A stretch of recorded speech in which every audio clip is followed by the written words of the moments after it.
What am I doing? Who knows what I'm doing? I don't. It is a mystery to me. Okay, where we at? Oh, ooh, that's right. We got some creative writing coming up. Creative writing. It's going to be awesome. The Edgar Allan Poe Experiment. Thank you, Bot, for reminding me. Lana War's here. Good morning, Lana War. Hope you got some good rest last night. I seem to recall you were pretty tired yesterday. I think that was you, the one who stayed up all night.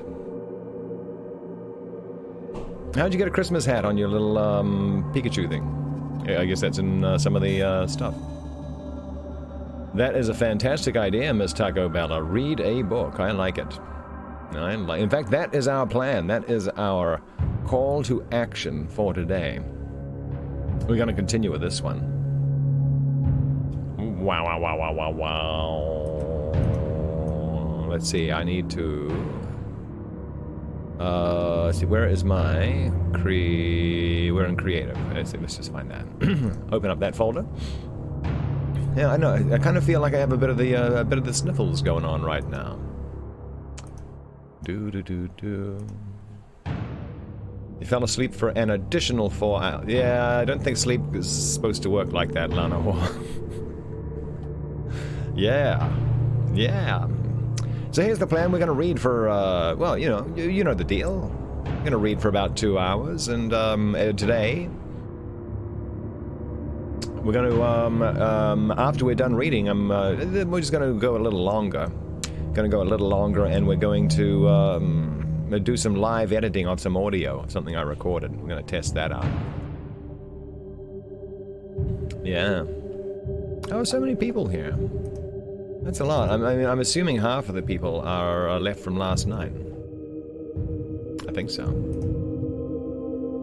Your 7-year-old boy only wants you to read for him from a book. He doesn't want to listen to audiobooks. Ah. Yeah, well, I don't know. I think a 7-year-old probably would like hearing it from his mother. You should do that. And then shower him in books, him or her rather, to books that they might like to read in their spare time too.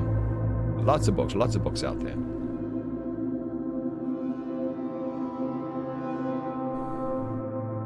Bum bum bum bum.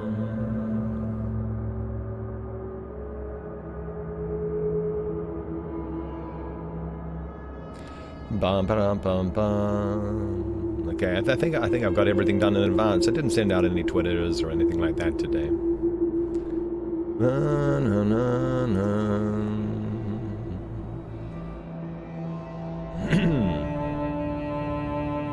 All right. Banana.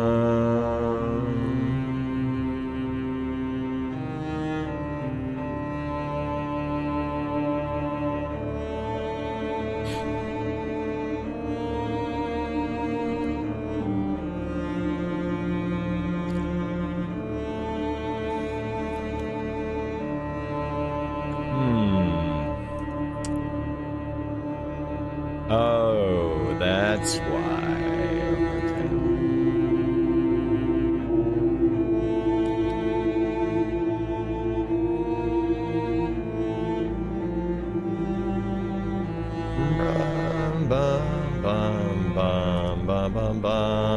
Yeah. Taken to the mall this weekend, allowed to choose a book. Yeah. I mean, I'm assuming. I'm assuming that they have libraries over there in Iceland as well, and I think every 7-year-old should have their own library card. And I think that would be that would save you a lot of money too. Put your local tax dollars to work by using your public library. You're already paying for everything there. Already paying for everything at your library, so may as well get your value out of it. Alrighty. Well, hello. Yeah, here we are. It is, what did I say? Today's Wednesday. Nice. We'll continue with The Phantom of the Opera in just a minute. It's taken a weird turn. It started off as like a bit of a romance mystery, crime mystery, and it's turning into a bit of a comical farce right now. So I'm not quite sure what to think of it. It's been very good so far. But apparently we're getting up to the bit where the Persian, actually, who's been the narrator, I believe, the entire time, is starting to recount his own movements, and that is the character who's been removed from pretty much every adaptation. Kids in Iceland get free library cards? Yeah, well, yeah. I mean, yeah, library cards are free. They're free here too. Alrighty, but there we go. I don't think I have any other news. I don't think there's. I got nothing exciting. Oh yeah, I do. Sunday, February 23rd. If you want to get in on our creative writing exercise, the Edgar Allan Poe experiment, you still have 2 weeks to get it in. Well, just under 2 weeks. A week and a half now. A week and a half to get it in. So here's the plan. For those who don't know, for those who might be interested, for those who are here for the very first time, and there might be a couple of you, yeah. We're running it's a creative writing exercise. We are running with The Lighthouse by Edgar Allan Poe. It's a story he started. He just got the bare bones in there, and then he died. So it's up to us to continue and finish that story. You can write it however you want. Maximum 4,000 words. That's really the only stipulation there. No more than 4,000 words, including what he wrote. He wrote 750 words and then died. So 3,250 is your contribution to it. So maximum, that is. You don't have to use up all the words. And it doesn't even you're not supposed to emulate Edgar Allan Poe if you don't want to. You can if you want. It doesn't have to be set in the same time period. You don't have to continue it in diary format. You can if you want. It's up to you. It's creative writing. It's not impersonate Mr. Poe writing.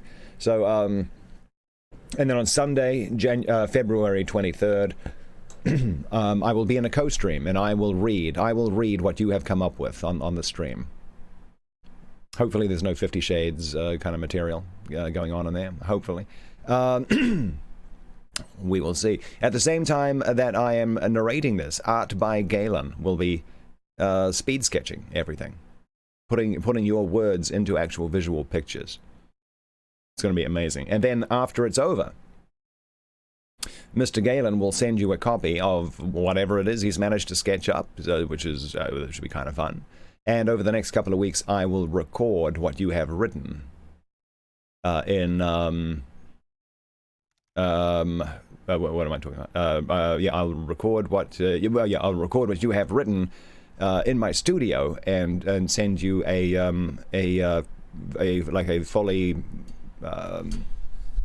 Fully professional, high-quality WAV file. You can think of it as a mini audiobook of your finished story of The Lighthouse by Edgar Allan Poe and you. It's going to be awesome. It's going to be very awesome. So you get a couple of things out of it if you put a little bit of time in, and everyone's just going to have a great time on the stream. It's going to be very cool. I think we're going to have a bunch of people showing up for it, so it's going to be good. There goes your storyline. What? Oh, the 50 Shades. Yeah, I don't know.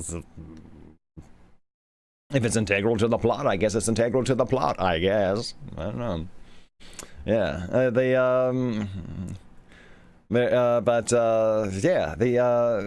that's it. And in other news, there's no short story Sunday this Sunday. I'm away at a Halo tournament, so I will be live streaming from the event. However, I will not be. There we go. 50 Shades of Grim. Alrighty. The 50 Shades. No, I'm not. Yeah, that's. I would not pick a theme like that. Just because I'm trying to keep the show as as family friendly as I can, which just makes it accessible to a wider audience. That's all. All right. So we need to. So I will be streaming from the Halo event this Sunday, but there is no There is no, what am I even talking about? There's no Short Story Sunday this coming Sunday. But the following Sunday, the 23rd, yeah, that is the Edgar Allan Poe Experiment. It's going to be awesome. Okay, let's see. Friday, I'm putting together some kind of tournament, because I still have to get rid of these Game Pass Ultimate codes. Exactly what it is, I have not decided yet. We'll see. So something which we can get people in on. Yeah, we did, last Saturday I tried for a Rocket League thing, and not enough people showed up for it because it was supposed to be like a 3v3. We had four. Only 4 people showed up. So I don't know if I'm probably picking a bad day for these tournaments. So I'm going to try a Friday this time. I'm going to try a Friday. I'll put the details in Discord and in Xbox app. Sorry, my club a bit later. Why we got so many people here? Good lord. Oh, Switch for Days. Ooh, I wonder if Switch for Days is actually plays a Switch. That's their favorite system. I wouldn't mind getting a Switch. I would not mind at all. But anyway, here we are. I think we can get on with it, I guess. Do we need a little recap of where we are? I'm not sure. I don't know. Why am I not showing up in creative? Because it says I'm still playing Aero. That's why. Good lord. Why? Oh, my thing didn't. I didn't update my thing. One second. Man. Okay, that's dumb. No wonder nothing's happening. All right. Reading. Book. One second. You know, just when you think you've done everything, it's like, oh boy, the Phantom of the Opera.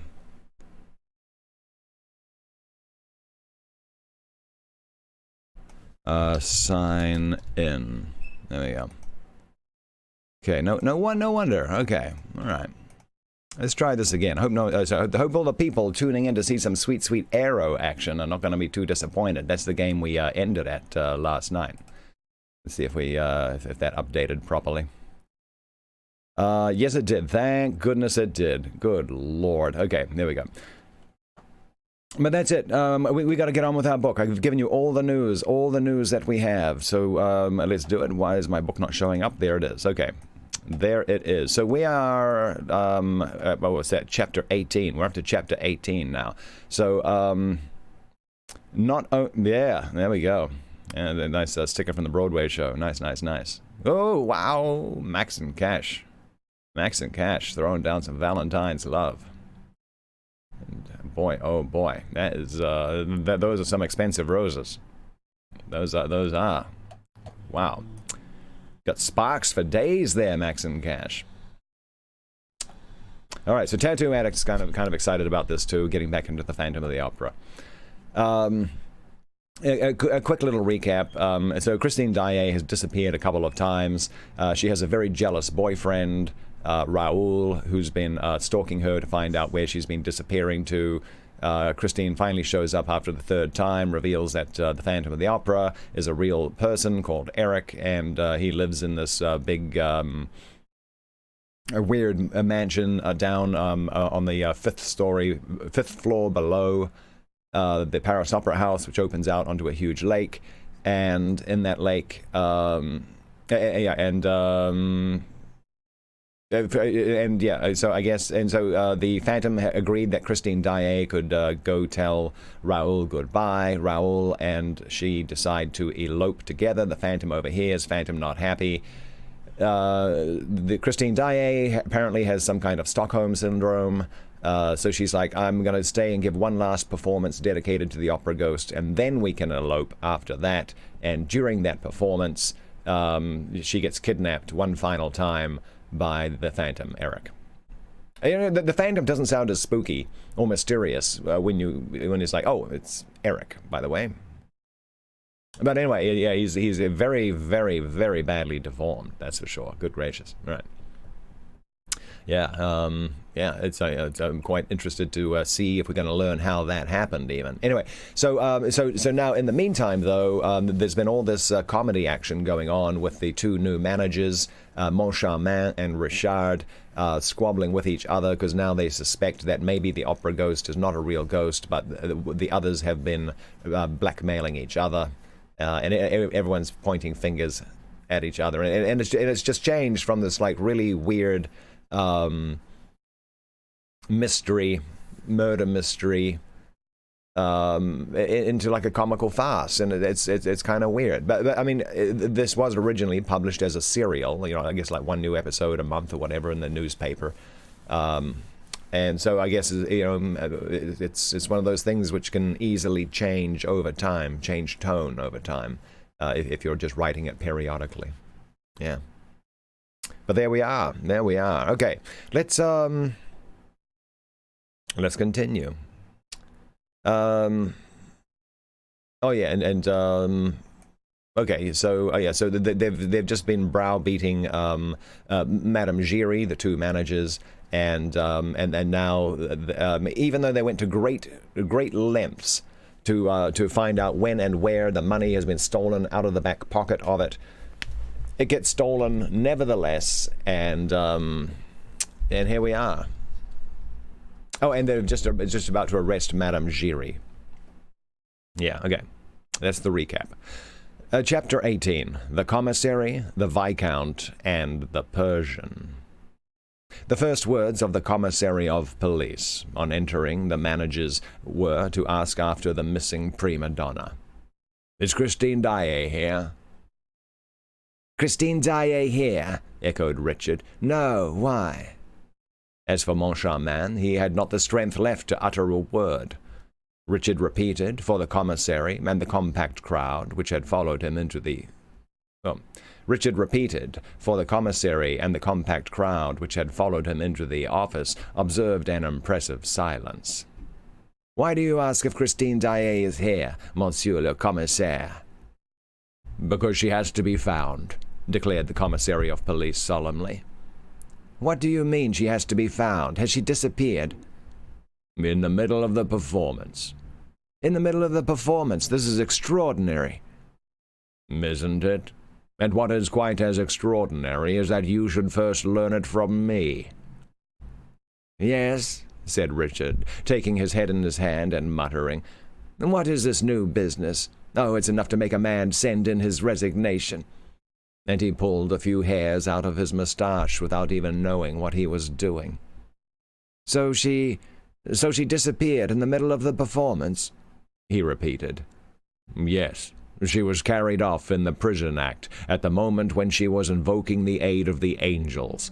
But I doubt if she was carried off by an angel." "And I am sure that she was." Everybody looked round. A young man, pale and trembling with excitement, repeated it. "I am sure of it." "Sure of what?" asked Mifwad. "That Christine Daae was carried off by an angel, Monsieur le Commissaire, and I can tell you his name." "Ah, Monsieur le Vicomte de Chagny. So you maintain that Christine Daae was carried off by an angel of the opera, no doubt?" "Yes, monsieur, by an angel of the opera, and I will tell you where he lives, when we are alone." You are right, monsieur." And the commissary of police, inviting Raoul to take a chair, cleared the room of all the rest, except the managers. Then Raoul spoke. "Monsieur le Commissaire, the angel is called Eric. He lives in the opera, and he is the angel of music." "The angel of music, really? That is very curious. The angel of music." And turning to the managers, Monsieur Mifwad asked, "Have you an angel of music on the premises, gentlemen?" Richard and Moncharmin shook their heads without even speaking. "Oh," said the Viscount, "those gentlemen have heard of the opera ghost. Well, I am in a position to state that the opera ghost and the angel of music are one and the same person, and his real name is Eric. Monsieur Mifroid rose and looked at Raoul attentively. I beg your pardon, monsieur, but is it your intention to make fun of the law? And if not, what is all this about the opera ghost? I say that these gentlemen have heard of him. Gentlemen, it appears that you know the opera ghost. Richard rose with the remaining hairs of his moustache in his hand. No, Monsieur Commissary, no, we do not know him, but we wish that we did, for this very evening he's robbed us of 20,000 francs. And Richard turned a terrible look on Moncharmin, which seemed to say, Give me back my 20,000 francs, or I'll tell the whole story. Moncharmin understood what he meant, for with a distracted gesture he said, No, tell everything and have done with it. As for Mifroid, he looked at the managers and at Raoul by turns and wondered whether he had strayed into a lunatic asylum. He passed his hand through his hair. "A ghost," he said. "Who on... There. Good morning, Backward Lion." Hey. Good morning. Good to see you. All right. Oh yeah. Yeah. If you, I might be able to. I'm still trying to work something out with Mixer there, Backward Lion. So yeah, I sent another little thing via Discord. Good morning. "A ghost," he said, "who on the same evening carries off an opera singer and steals 20,000 francs, is a ghost who must have his hands very full. If you don't mind, we will take the questions in order. The singer first, the 20,000 francs after. Come, Monsieur de Chagny, let us try to talk seriously. You believe that Mademoiselle Christine Daae has been carried off by an individual called Eric. Do you know this person? Have you seen him?" "Yes." "Where?" "In a churchyard." Monsieur Mifroid gave a start, began to scrutinize Raoul again, and said, "Of course, that's where ghosts usually hang out. And what were you doing in that churchyard?" "Monsieur," said Raoul, "I can quite understand how absurd my replies must seem to you, but I beg you to believe that I am in full possession of my faculties. The safety of the person dearest to me in the world is at stake. I should like to convince you in a few words, for time is pressing and every minute is valuable. Unfortunately, if I do not tell you the strangest story that ever was from the beginning, you will not believe me. I will tell you all I know about the opera ghost, Monsieur Commissary. Alas, I do not know too much." "Never mind, go on," exclaimed Richard and Moncharmin, suddenly greatly interested. Unfortunately for their hopes of learning some detail that could put them on the track of their hoaxer, they were soon compelled to accept the fact that Monsieur Raoul de Chagny had completely lost his head. All that story about Perros Guirec, death's heads and enchanted violins could only have taken birth in the disordered brain of a youth mad with love. It was evident also that Monsieur Commissary Mifroid shared their view, and the magistrate would certainly have cut short the incoherent narrative if circumstances had not taken it upon themselves to interrupt it. "Well, Lady Marguerite, good morning." The door opened, and a man entered, curiously dressed in an enormous frock-coat and a tall hat, at once shabby and shiny, that came down to his ears. He went up to the commissary and spoke to him in a whisper. It was doubtless a detective come to deliver an important communication. During this conversation, Monsieur Mifroid did not take his eyes off Raoul. At last, addressing him, he said, "Monsieur, we have talked enough about the ghost.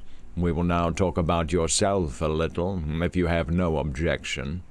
You were to carry off Mademoiselle Christine Daae tonight." "Yes, Monsieur le Commissaire." After the performance? Yes, Monsieur le Commissaire. All your arrangements were made? Yes, Monsieur le Commissaire. The carriage that brought you was to take you both away. There were fresh horses in readiness at every stage. That is true, Monsieur le Commissaire. And nevertheless, your carriage is still outside the rotunda, awaiting your orders, is it not? Yes, Monsieur le Commissaire. Did you know that there were other carriages there?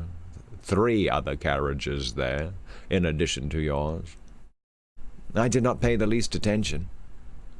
They were the carriages of Mademoiselle Sorelli, which could not find room in the Cour de l'Administration, of Carlotta, and of your brother, Monsieur le Comte de Chagny. Very likely. What is certain is that, though your carriage and Sorelli's and Carlotta's are still there, by the rotunda pavement, Monsieur le Comte de Chagny's carriage is gone. This has nothing to say to— I beg your pardon. Was not Monsieur le Comte opposed to your marriage with Mademoiselle Daae?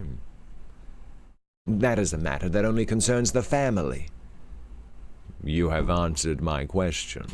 He was opposed to it, and that was why you were carrying Christine Daae out of your brother's reach. Well, Monsieur de Chagny, allow me to inform you that your brother has been smarter than you. It is he who has carried off Christine Daae. Oh, impossible, moaned Raoul, pressing his hand to his heart. Are you sure? Immediately after the artist's disappearance, which was procured by means we have still to ascertain, he flung into his carriage, which drove right across Paris at a furious pace. Across Paris? Asked poor Raoul in a hoarse voice. What do you mean, across Paris? Across Paris and out of Paris, by the Brussels road. Oh, cried the young man, I shall catch them. And he rushed out of the office. And bring her back to us, cried the commissary gaily. Ah, that's a trick worth 2 of the Angel of Musics. And turning to his audience, Monsieur Mifroid delivered a little lecture on police methods. I don't know for a moment whether Monsieur le Comte de Chagny has really carried Christine Daae off or not. But I want to know, and I believe that, at this moment, no one is more anxious to inform us than his brother. And now he is flying in pursuit of him. He is my chief auxiliary. This gentleman is the art of the police, which is believed to be so complicated, and which nevertheless appears so simple, as soon as it's you see that it consists in getting your work done by people who have nothing to do with the police. Alrighty, smart copper. But Monsieur le Commissaire de Police Mifroid would not have been quite so satisfied with himself if he had known that the rush of his rapid emissary was stopped at the entrance to the very first corridor. A tall figure blocked Raoul's way. "Where are you going so fast, Monsieur de Chagny?" asked a voice. Raoul impatiently raised his eyes and recognized the astrakhan cap of an hour ago. He stopped. "It's you," he cried in a feverish voice. You who know Eric's secrets and don't want me to speak of them. Who are you?" "You know who I am. I am the Persian." I think I gave the Persian a different voice last time.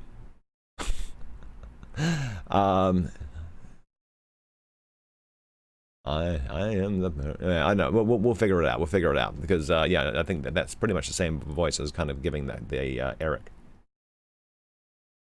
All right, a little sip of coffee. Here we go. All right. Oh boy, I got to finish my coffee before it goes cold this morning. I hope we can do that. So far, so good. Everyone with the program. I hope it's good.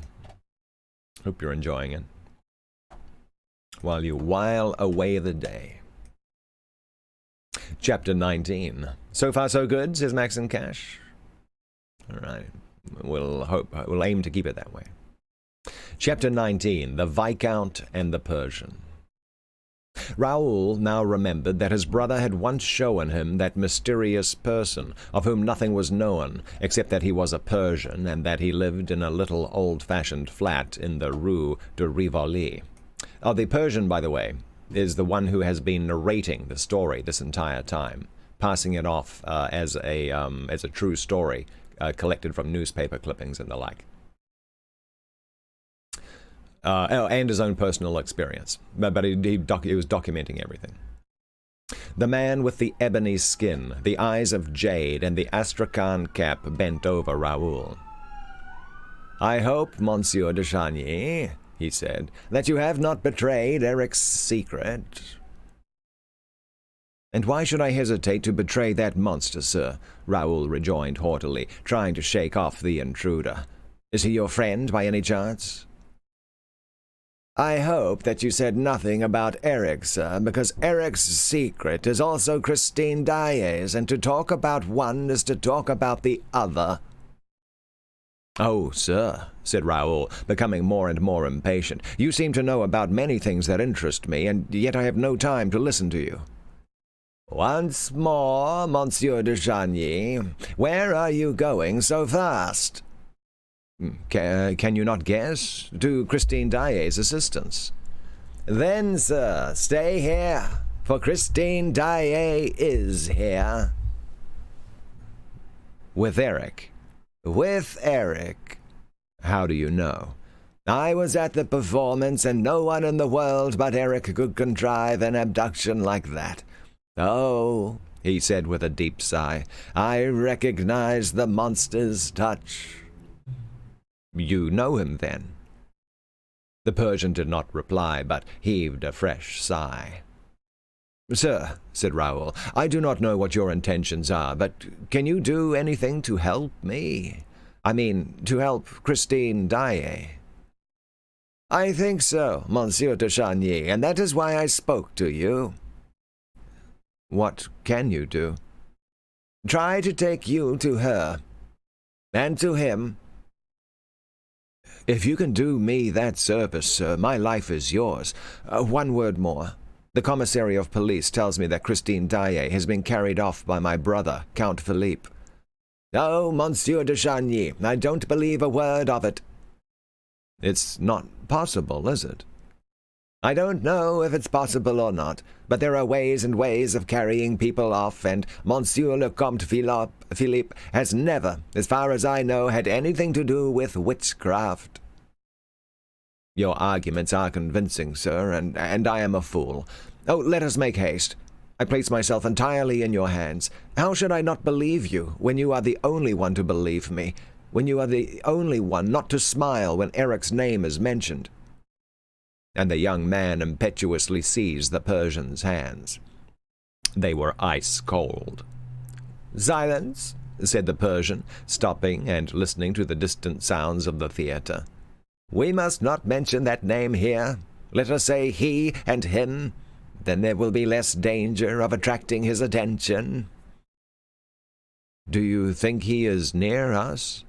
"It is quite possible, sir, if he's not at this moment with his victim in the house on the lake." "Ah, so you know that house, too?" "If he is not there, he may be here, in this wall, in this floor, in this ceiling. Come." And the Persian, asking Raoul to deaden the sound of his footsteps, led him down passages which Raoul had never seen before, even at the time when Christine used to take him for walks through that labyrinth. "If only Darius has come," said the Persian. "Who's Darius?" "Darius, my servant." They were now in the center of a real deserted square, an immense apartment ill-lit by a small lamp. The Persian stopped Raoul and in the softest of whispers asked, "What did you say to the commissary?" I said that Christine Daae's abductor was the Angel of Music, alias the Opera Ghost, and that the real name was— Hush! And did he believe you? No. He attached no importance to what you said? No. He took you for a bit of a madman? Yes. So much the better, sighed the Persian. And they continued their road. After going up and down several staircases, which Raoul had never seen before, the two men found themselves in front of a door, which the Persian opened with a master key. The Persian and Raoul were both, of course, in dress clothes, but whereas Raoul had a tall hat, the Persian wore the Astrakhan cap which I have already mentioned. It was an infringement of the rule which insists upon the tall hat behind the scenes. But in France, foreigners are allowed every license. The Englishman his travelling cap, the Persian his cap of Astrakhan. "Sir," said the Persian, "your tall hat will be in your way. You would do well to leave it in the dressing-room." What dressing-room?" asked Raoul. "In Christine Daae's." And the Persian, letting Raoul through the door which he had just opened, showed him the actress's room opposite. They were at the end of the passage, the whole length of which Raoul had been accustomed to traverse before knocking at Christine's door. "How well you know the opera, sir." "Not so well as he does," said the Persian modestly. And he pushed the young man into Christine's dressing-room, which was as Raoul had left it a few minutes earlier. Closing the door, the Persian went to a very thin partition that separated the dressing-room from a big lumber-room next to it. He listened and then coughed loudly. There was a sound of someone stirring in the lumber-room, and a few seconds later, a finger tapped at the door. "Come in," said the Persian. A man entered, also wearing an Astrakhan cap and dressed in a long overcoat. He bowed and took a richly carved case from under his coat, put it on the dressing-table, bowed once again, and went to the door. "Did no one see you come in, Darius?" "No, master." "Let no one see you go out." The servant glanced down the passage and swiftly disappeared.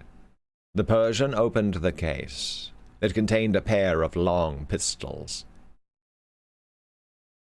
"When Christine Daae was carried off, sir, I sent word to my servant to bring me these pistols. I have had them a long time, and they can be relied upon." "Do you mean to fight a duel?"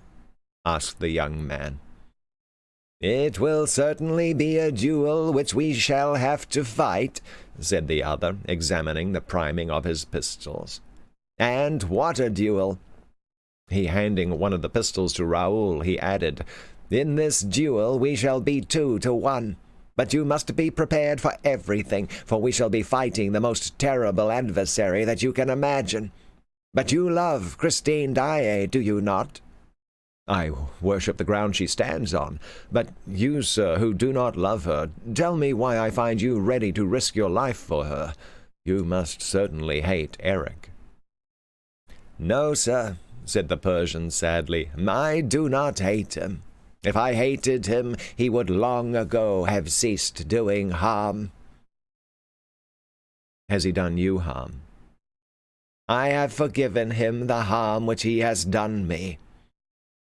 "I do not understand you. You treat him as a monster. You speak of his crime. He has done you harm, and I find in you the same inexplicable pity that drove me to despair when I saw it in Christine." The Persian did not reply. He fetched a stool and set it against the wall, facing the great mirror that filled the whole of the wall space opposite. Then he climbed on the stool, and with his nose to the wallpaper seemed to be looking for something. "Ah," he said after a long search, "I have it." And raising his finger above his head, he pressed against a corner in the pattern of the paper.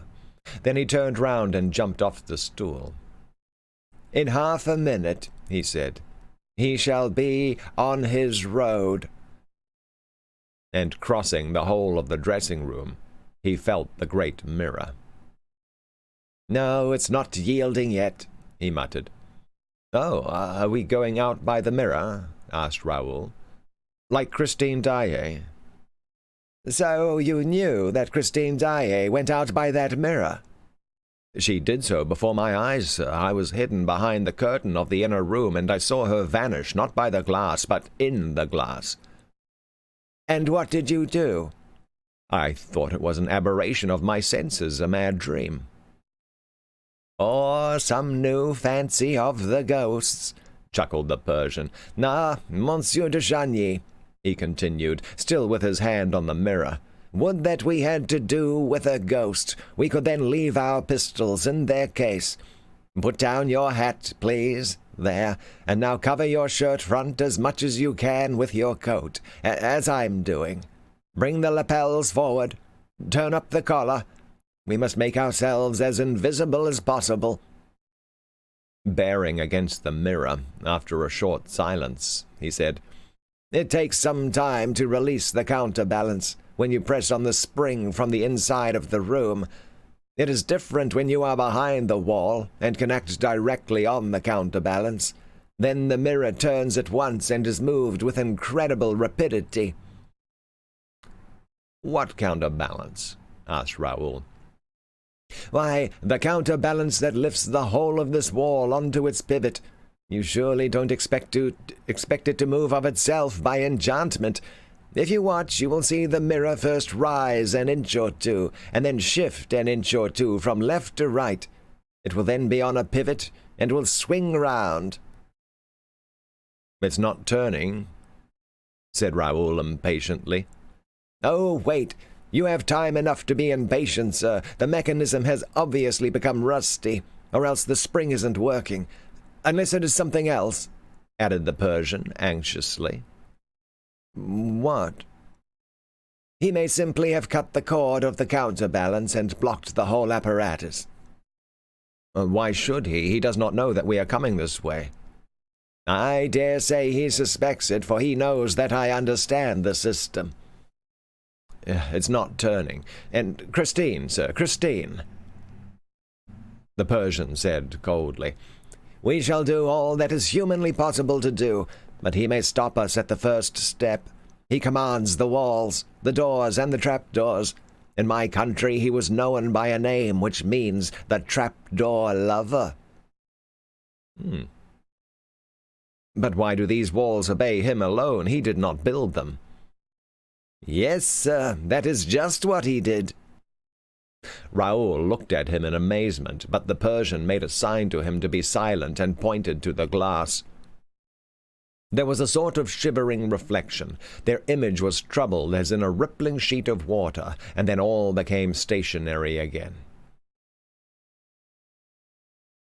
"You see, sir, that it is not turning. Let us— Oh, no, that's wrong one.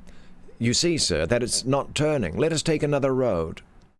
"Tonight there is no other," declared the Persian in a singularly mournful voice. "And now look out, and be ready to fire." He himself raised his pistol opposite the glass. Raoul imitated his movement. With his free arm, the Persian drew the young man to his chest, and suddenly the mirror turned in a blinding daze of cross-lights. It turned like one of those revolving doors which have lately been fixed to the entrances of most restaurants. It turned, carrying Raoul and the Persian with it, and suddenly hurling them from the full light into the deepest darkness. Ooh, that's spooky stuff. Yeah, that's pretty good stuff. I'm not exactly sure I'd say spooky, but it's very well written. It seems to have got back onto its more serious side there as well. Yesterday was it was borderline slapstick. But yeah. It seems to have found its more serious legs again there. Alrighty. We'll get back to it in just a minute. I'm just going to let's see how finish off most of my coffee here. There's just so many people in this book. So I mean, it's good exercise trying to do them all, but doing them on the fly, it's a little challenging. And this is the kind of thing where normally what you do is you go through it, you make a note of who all the different characters are, like a sign there, maybe make little reminder recordings of like various little bits there, just in case you need a brief reference to what they sounded like. But yeah, here we are.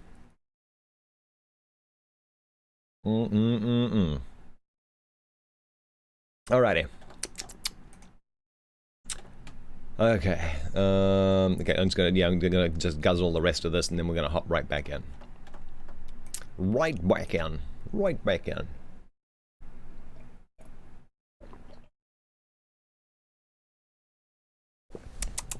There we go. All right. I'm assuming that most people have seen the Broadway show, or well, not necessarily in Broadway, but it's been all over the place, or at least the movie. The movie was okay. It was okay. Great set design. The set design was awesome. It looked great. Looked great. All right.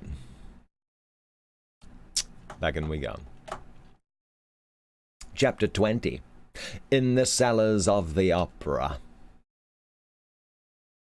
"Your hand high, ready to fire," repeated Raoul's companion quickly. The wall behind them, having completed the circle which it described upon itself, closed again, and the two men stood motionless for a moment, holding their breath. At last the Persian decided to make a movement, and Raoul heard him slip on his knees and feel for something in the dark with his groping hands.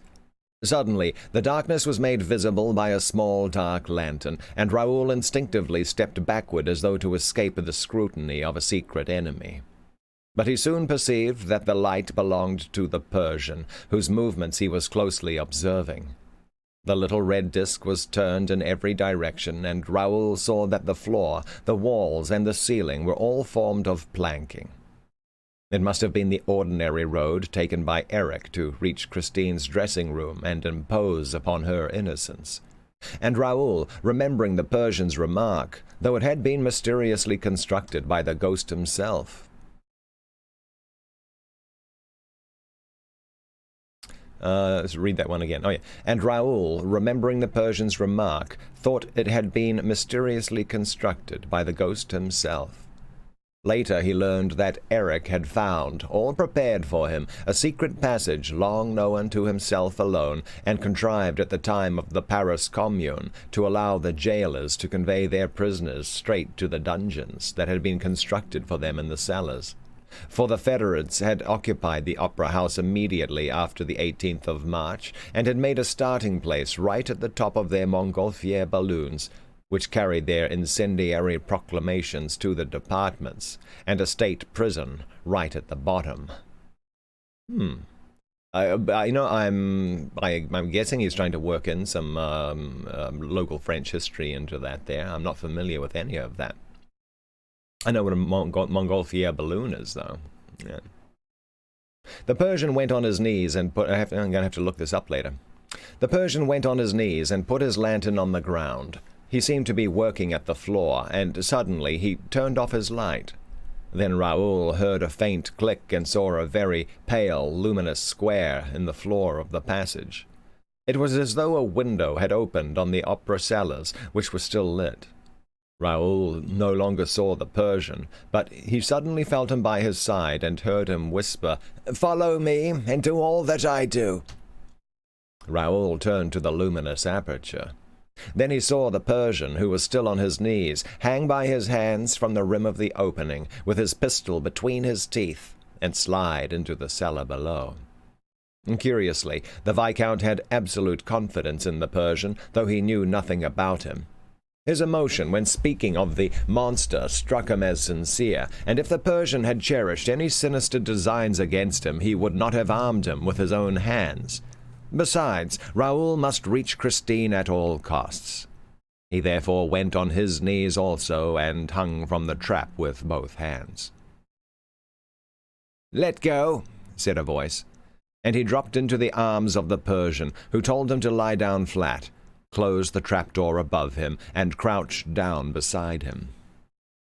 Raoul tried to ask a question, but the Persian's hand was on his mouth, and he heard a voice which he recognized as that of the commissary of police.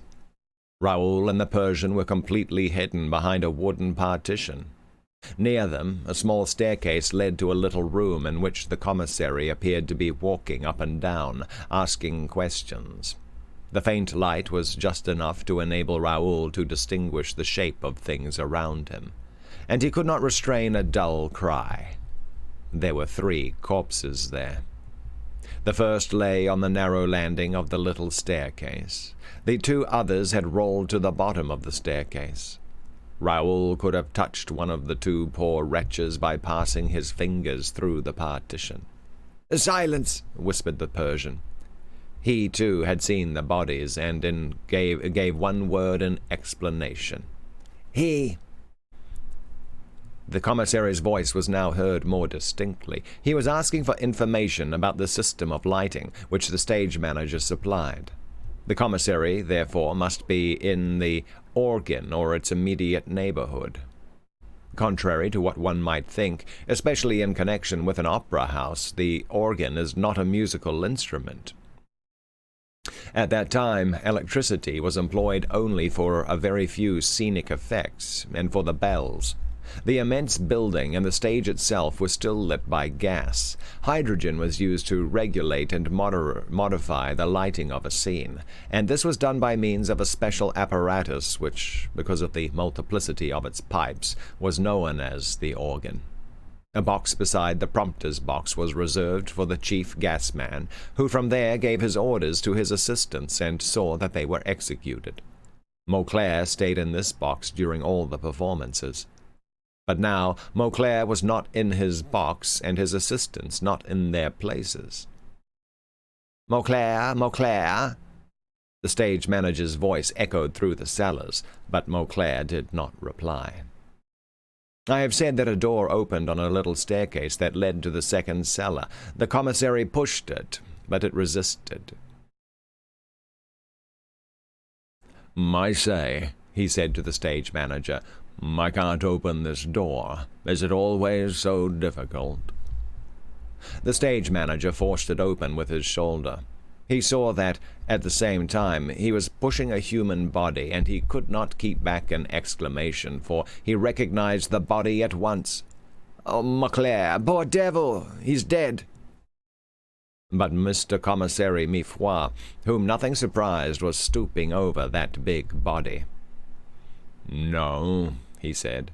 "He is dead drunk, which is not quite the same thing." "It's the first time, if so," said the stage manager.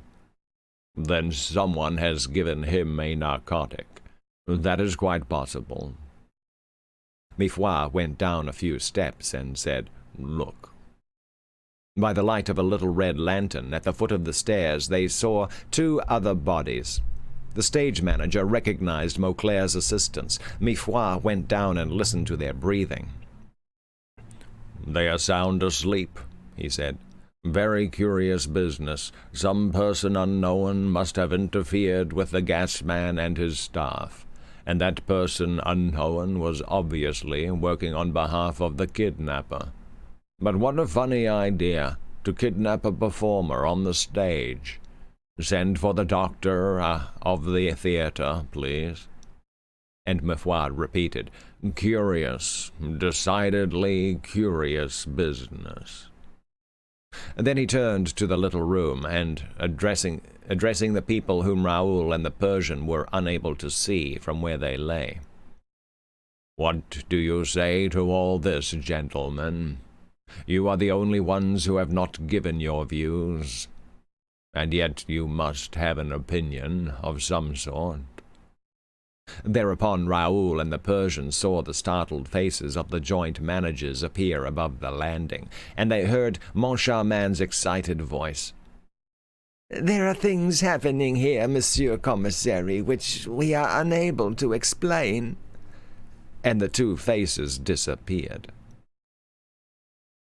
"Thank you for the information, gentlemen," said Mifroid with a jeer. But the stage manager, holding his chin in the hollow of his right hand, which is the attitude of profound thought, said. It's not the first time that Mauclair has fallen asleep in the theatre. I remember finding him one evening snoring in his little recess with his snuff-box beside him. Is that long ago? Asked Monsieur Mifroid, carefully wiping his eyeglasses. No, not so very long ago. Wait a bit. It was the night... of course, yeah. It was the night when Carlotta, you know, Monsieur Commissary, gave her famous coac. Really? The night when Carlotta gave her famous coac? And Monsieur Mifroid, replacing his gleaming glasses on his nose, fixed the stage manager with a contemplative stare. So Mauclair takes snuff, does he? He asked carelessly. Yes, Monsieur Commissary. Look, there's a snuff-box on that little shelf. Oh, he's a great snuff-taker. So am I, said Mifroid, and put the snuff-box in his pocket. Raoul and the Persian, themselves unobserved, watched the removal of the 3 bodies by a number of scene-shifters, who were followed by the commissary and all the people with him. Their steps were heard for a few minutes on the stage above. When they were alone, the Persian made a sign to Raoul to stand up. Raoul did so, but as he did not lift his hand in front of his eyes, ready to fire, the Persian told him to resume that attitude and to continue it, whatever happened. But it tires the hand unnecessarily, whispered Raoul. If I do fire, I shan't be sure of my aim. Then shift your pistol to the other hand, said the Persian. I can't shoot with my left hand. Thereupon the Persian made this queer reply, which was certainly not calculated to throw light into the young man's flurried brain. It's not a question of shooting with the right hand or the left. It's a question of holding one of your hands as though you were going to pull the trigger of a pistol with your arm bent. As for the pistol itself, when all is said, you can put that in your pocket. And he added, Let this be clearly understood, or I will answer for nothing. It's a matter of life and death. And now, silence and follow me. The cellars of the opera are enormous, and they are 5 in number. Raoul followed the Persian and wondered what he would have done without his companion in that extraordinary labyrinth. They went down to the 3rd cellar, and their progress was still lit by some distant lamp. The lower they went, the more precautions the Persian seemed to take. He kept on turning to Raoul to see if he was holding his arm properly, showing him how he himself carried his hand, as if always ready to fire, though the pistol was in his pocket.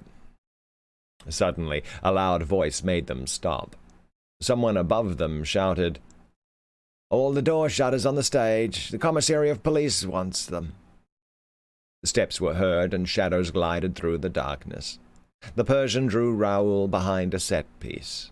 They saw passing before and above them old men bent by age and the past burden of opera scenery. Some could hardly drag themselves along. Others, from habit, with stooping bodies and outstretched hands, looked for doors to shut. They were the door-shutters, the old, worn-out scene-shifters, on whom a charitable management had taken pity, given them the job of shutting doors above and below the stage. They went about incessantly, from top to bottom of the building, shutting the doors, and they were also called the draft-expellers, at least at that time, for I have little doubt that by now they are all dead. Draughts are very bad for the voice, wherever they may come from. The 2 men might have stumbled over them, waking them up and provoking a request for explanations. For the moment, Monsieur Mifroid's inquiry saved them from any such unpleasant encounters. The Persian and Raoul welcomed this incident, which relieved them of inconvenient witnesses, for some of those door-shutters, having nothing else to do or nowhere to lay their heads, stayed at the opera from idleness or necessity, and spent the night there. But they were not left to enjoy their solitude for long. Other shades now came down by the same way by which the door shutters had gone up.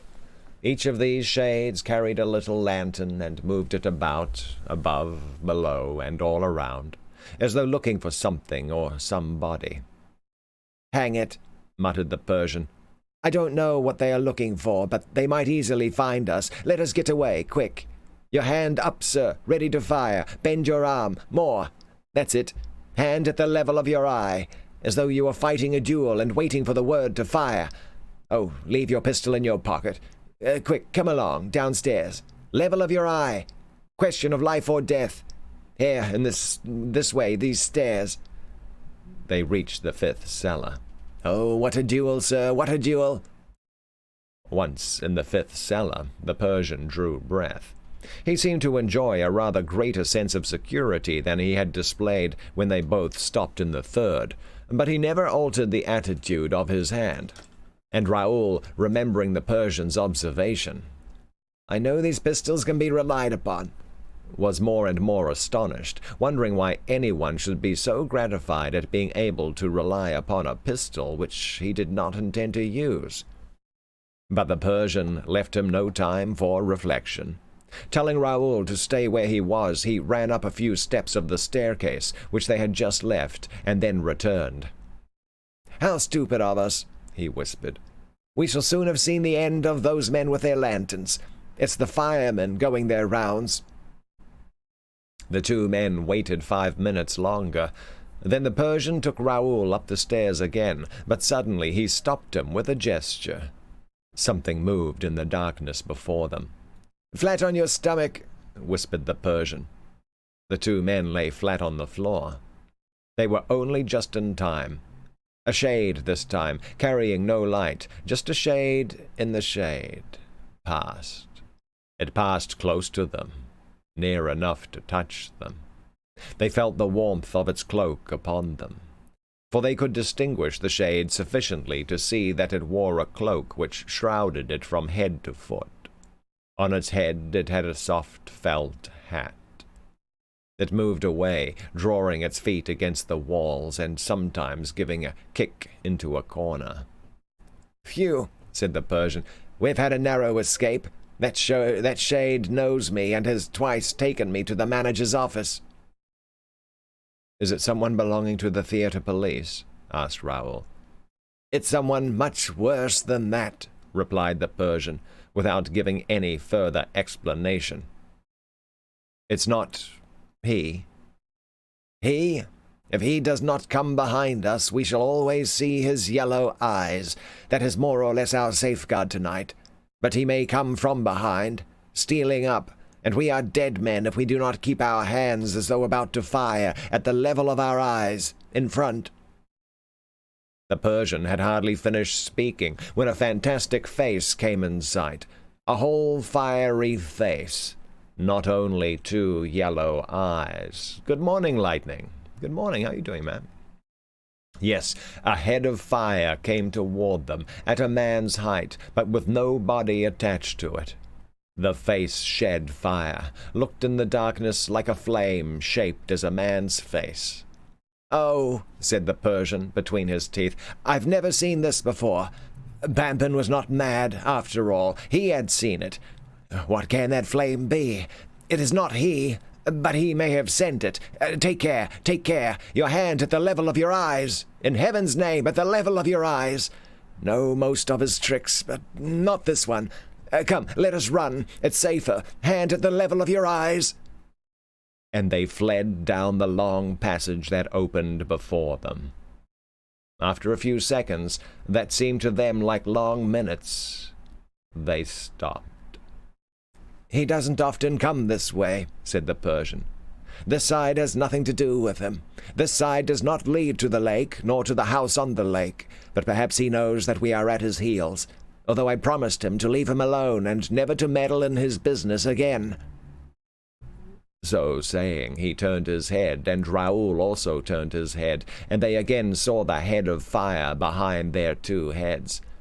It had followed them, and it must have run also, and perhaps faster than they, for it seemed to be nearer to them.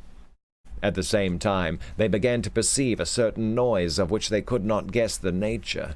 They simply noticed that the sound seemed to move and to approach with the fiery face. It was a noise as though thousands of nails had been scraped against a blackboard. The perfectly unendurable noise that is sometimes made by a little stone inside the chalk that grates on the blackboard. They continued to retreat, but the fiery face came on, gaining on them. They could see its features clearly now. The eyes were round and staring, the nose a little crooked, and the mouth large, with a hanging lower lip, very like the eyes, nose, and lip of the moon, when the moon is quite red, bright red. How did that red moon manage to glide through the darkness, at a man's height with nothing to support it, at least apparently? And how did it go so fast, so straight ahead, with such staring eyes? And what was that scratching, scraping, grating sound which it brought with it? The Persian and Raoul could retreat no farther, and flattened themselves against the wall, not knowing what was going to happen, because of that incomprehensible head of fire, and especially now, because of the more intense, swarming, living, numerous sound. For the sound was certainly made up of hundreds of little sounds that moved in the darkness under the fiery face. And the fiery face came on, with its noise, came level with them. And the two companions, flat against their wall, felt their hair stand on end with horror, for they now knew what the thousand noises meant. They came in a troop, hustled along in the shadow by innumerable little hurried waves, swifter than the waves that rush over the sand at high tide, little night waves foaming under the moon, under the fiery head that was like a moon. And the little waves passed between their legs, climbing up their legs, irresistibly, and Raoul and the Persian could no longer restrain their cries of horror, dismay, and pain. Nor could they continue to hold their hands at the level of their eyes. Their hands went down to their legs to push back the waves, which were full of little legs and nails and claws and teeth. Yes, Raoul and the Persian were ready to faint like Pampin the fireman. But the head of fire turned round in answer to their cries and spoke to them. "Don't move, don't move. Whatever you do, don't come after me. I am the rat-catcher. Let me pass with my rats." And the head of fire disappeared, vanished in the darkness, while the passage in front of it lit up as the result of the change which the rat-catcher had made in his dark lantern. Before, so as not to scare the rats in front of him, he had turned his dark lantern on himself, lighting up his own head. Now, to hasten their flight, he lit the dark space in front of him, and he jumped along, dragging with him the waves of scratching rats, all the thousand sounds. Raoul and the Persian breathed again, though still trembling. "I ought to have remembered that Eric talked to me about that rat-catcher," said the Persian. "But he never told me that he looks like that. And it's funny that I should never have met him before. Of course, Eric never comes to this part." "Are we very far from the lake, sir?" asked Raoul. "When shall we get there? Take me to the lake. Take me to the lake. When we're at the lake, we will call out. Christine will hear us, and he will hear us too. And as you know him, we shall talk to him." "Baby," said the Persian, "we shall never enter the house on the lake by the lake. I have myself never landed on the other bank, the bank on which the house stands. You have to cross the lake first, and it is well guarded. I fear that more than one of those men, old scene-shifters, old door-shutters, who have never been seen again, were simply tempted to cross the lake. It is terrible. I myself would have been nearly killed there, if the monster had not recognized me in time.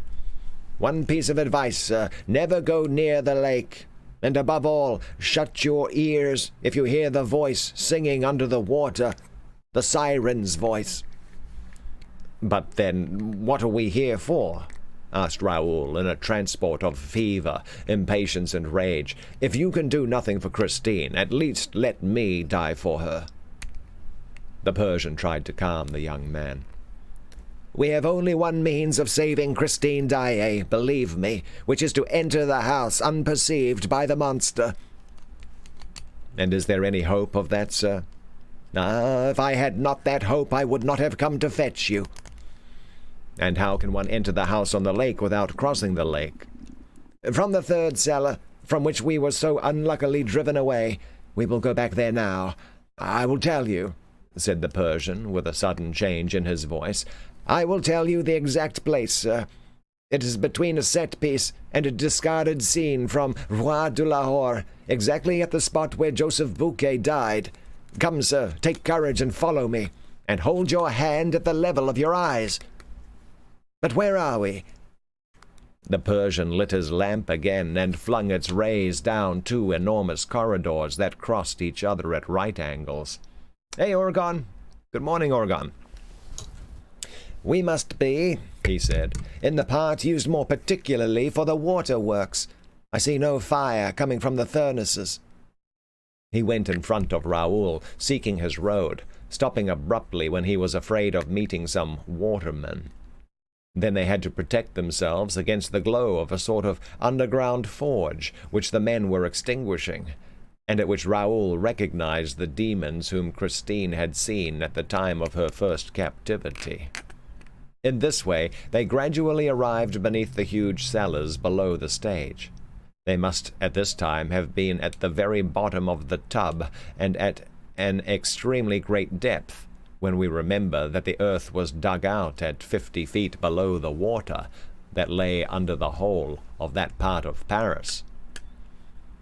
The Persian touched a partition wall and said, "If I'm not mistaken, this is a wall that might easily belong to the house on the lake." He was striking a partition wall of the tub, and perhaps it would be as well for the reader to know how the bottom and the partition walls of the tub were built. In order to prevent the water surrounding the building operations from remaining in immediate contact with the walls supporting the whole of the theatrical machinery, the architect was obliged to build a double case in every direction. The work of constructing this double case took a whole year. It was the wall of the first inner case that the Persian struck when speaking to Raoul of the house on the lake. To anyone understanding the architecture of the edifice, the Persian's action would seem to indicate that Eric's mysterious house had been built in the double case, formed of a thick wall constructed as an embankment or dam, then of a brick wall, a tremendous layer of cement, and another wall, several yards in thickness. At the Persian's words, Raoul flung himself against the wall and listened eagerly, but he heard nothing, except distant steps sounding on the floor of the upper portions of the theater. The Persian darkened his lantern again. What's this, Shadowtronics? Am I trying to outshow MB? What's MBM? I don't know what that is. Metro. Oh! No. At the Persians, okay. Good morning, Shadowtronics. At the Persian's words, Raoul flung himself against the wall and listened eagerly, but he heard nothing, except distant steps sounding on the floor of the upper portions of the theater. The Persian darkened his lantern again. "Look out," he said. "Keep your hand up, and silence, for we shall try another way of getting in." And he led him to the little staircase by which they had come down lately. They went up, stopping at each step, peering into the darkness and the silence till they came to the third cellar. Here the Persian motioned to Raoul to go on his knees, and in this way, crawling on both knees and one hand, for the other hand was held in the position indicated, they reached the end wall. Against this wall stood a large discarded scene from the Roi de Lahore. Close to this scene was a set-piece. Between the scene and the set-piece there was just room for a body. for a body which one day was found hanging there. The body of Joseph Bouquet. The Persian, still kneeling, stopped and listened. For a moment he seemed to hesitate and looked at Raoul. Then he turned his eyes upward, toward the second cellar, which sent down the faint glimmer of a lantern, through a cranny between two boards. This glimmer seemed to trouble the Persian. At last he tossed his head and made up his mind to act. He slipped between the set-piece and the scene from the Roi de Lahore, with Raoul close upon his heels. With his free hand the Persian felt the wall. Raoul saw him bear heavily upon the wall, just as he had pressed against the wall in Christine's dressing-room. Then a stone gave way, leaving a hole in the wall. This time the Persian took his pistol from his pocket and made a sign to Raoul to do as he did. He cocked the pistol, and resolutely, still on his knees, he wiggled through the hole in the wall. Raoul, who had wished to pass first, had to be content to follow him. The hole was very narrow. The Persian stopped almost at once. Raoul heard him feeling the stones around him. Then the Persian took out his dark lantern again, stooped forward, examined something beneath him, and immediately extinguished his lantern. Raoul heard him say in a whisper, "Good morning, Gamer Sass." That's not what the Persian is saying. That's me saying, "Hello, Gamer Sass. What's up?" But the Persian said, "We shall have to drop a few yards without making a noise. Take off your boots." The Persian handed his own shoes to Raoul. "Put them outside the wall," he said. "We shall find them there when we leave." He crawled a little farther on his knees, then turned right round and said, "I'm going to hang by my hands from the edge of the stone and let myself drop into his house. You must do exactly the same. Do not be afraid. I will catch you in my arms." Raoul soon heard a dull sound, evidently produced by the fall of the Persian, and then dropped down. He felt himself clasped in the Persian's arms. "Hush," said the Persian, and they stood motionless, listening. The darkness was thick around them, the silence heavy and terrible. Then the Persian began to make play with the dark lantern again, turning the rays over their heads, looking for the hole through which they had come, and failing to find it. "Oh," he said, "the stone has closed of itself." And the light of the lantern swept down the wall and over the floor. The Persian stooped and picked up something, a sort of cord, which he examined for a second and flung away with horror. "The Punjab lasso," he muttered. "What is it?" asked Raoul. The Persian shivered. "It might very well be the rope by which the man was hanged, and which was looked for so long." And suddenly, seized with fresh anxiety, he moved the little red disk of his lantern over the walls. In this way he lit up a curious thing, the trunk of a tree, which seemed still quite alive, with its leaves, and the branches of that tree ran right up the walls and disappeared in the ceiling. Because of the smallness of the luminous disk, it was difficult at first to make out the appearance of things. They saw a corner of a branch, and a leaf, and another leaf, and next to it nothing at all, nothing but the ray of light that seemed to reflect itself. Raoul passed his hand over that nothing, over that reflection. "Hello," he said. "The wall is a looking-glass." "Yes, a looking-glass," said the Persian in a tone of deep emotion. And passing the hand that held the pistol over his moist forehead, he added, "We have dropped into the torture chamber." What the Persian knew of this torture chamber, and what there befell him and his companion, shall be told in his own words, as set down in a manuscript which he left behind him, and which I copy verbatim.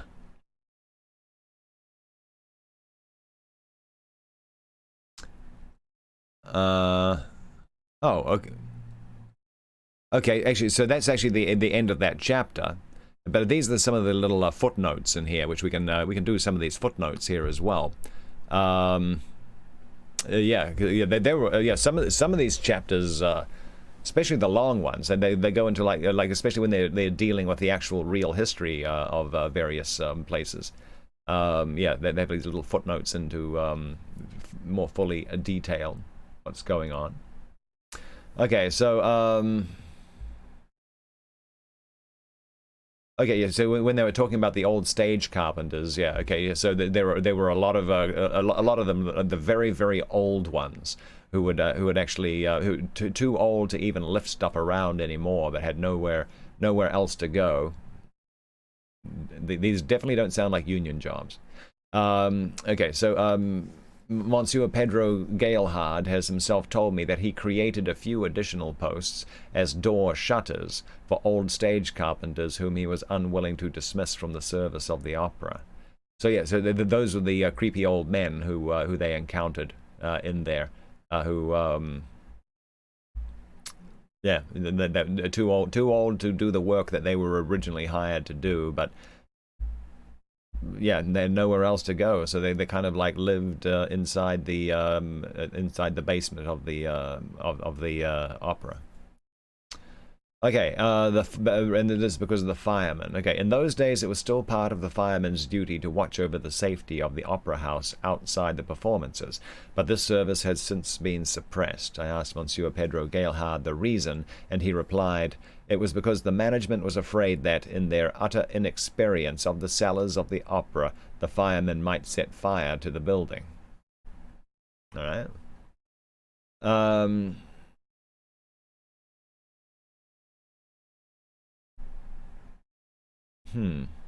Like the Persian, I can give no further explanation touching the apparition of this shade, whereas in this historic narrative everything else will be normally explained. However abnormal the course of events may seem, I cannot give the reader expressly to understand what the Persian meant by the words, "It is someone much worse than that."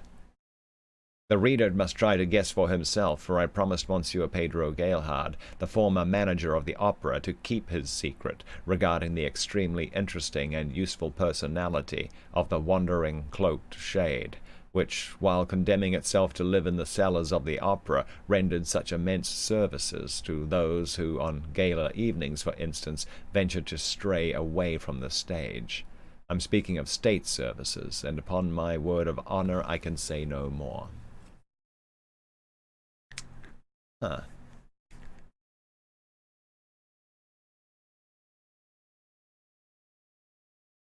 Okay, that's a weird thing. Yeah, so I actually thought it was the Phantom sneaking up on them there, but obviously the Persian was like, no, that's not it. Hey, Yunju, what's going on? What is going on, Yunju? Good to see you. Let's see. 4. All the water had to be exhausted in the building of the opera. To give an idea of the amount of water that was pumped up, I can tell the reader that it represented the area of the courtyard of the Louvre, and a height half as deep again as the towers of Notre Dame, and nevertheless the engineers had to leave a lake. Interesting. These 2 pairs of boots, which were placed, according to the Persian's papers, just between the set-piece and the scene from the Roi de Lahore, on the spot where Joseph Bouquet was found hanging, were never discovered. They must have been taken by some stage carpenter or door shutter. Oh, you've been recovering from the flu? That's no good. Well, I mean, if you're recovered, that's good. Yeah, yeah, well, sometimes, yeah,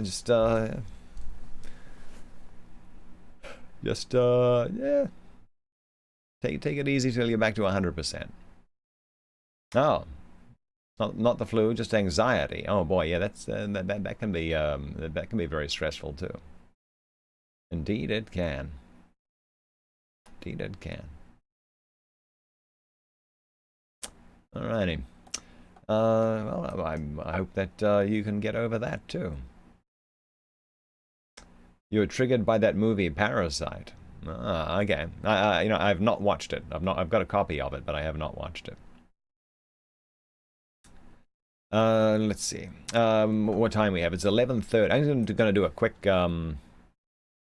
Is it 1, 2, 3, 4, 5, 6, 7, 8, 9, 10, 11, 12, 13, 14, 15, 16, 17, 18, 19, 20, 1, 2, 3, 4, 5. 25, that's about an hour. We don't have time for that. Don't have time for the next chapter. So we're going to have to leave Phantom of the Opera right there. We can, oh wow. My back feels a little sore today. Ugh. I might be getting old.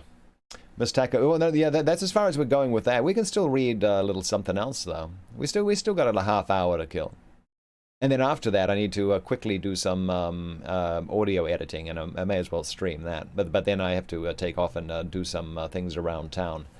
Got to skedaddle around the area, take care of some business. What else can we read? Let's take a little look. What do we got?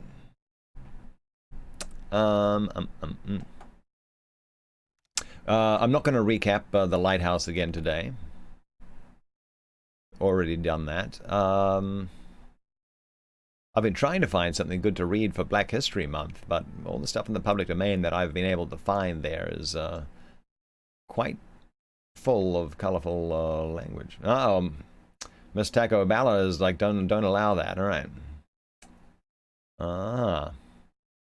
What would be...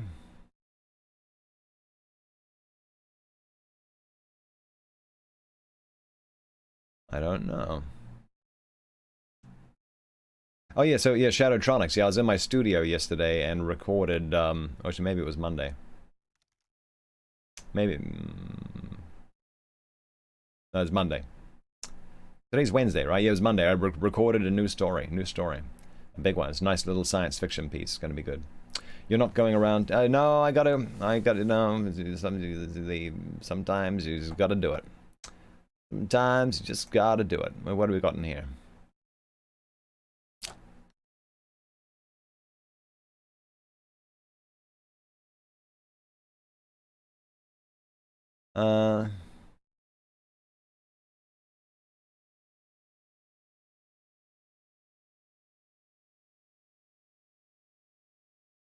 What is this?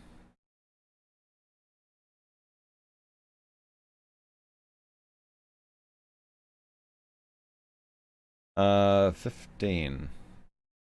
Just trying to find something like just like I don't know, 10 pages or so. 19.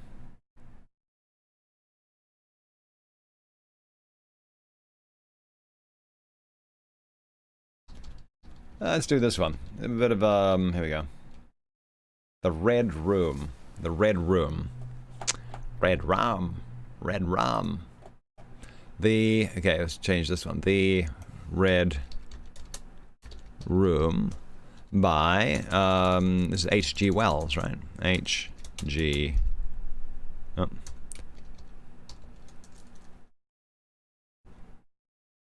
Oh boy, did H.G. Wells have the E in his name? I'm starting to forget these things. No, I don't think he did. I think there's Orson Welles had the E.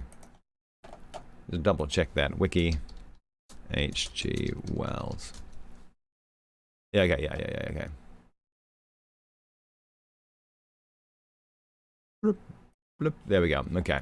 The Red Room by H.G. Wells.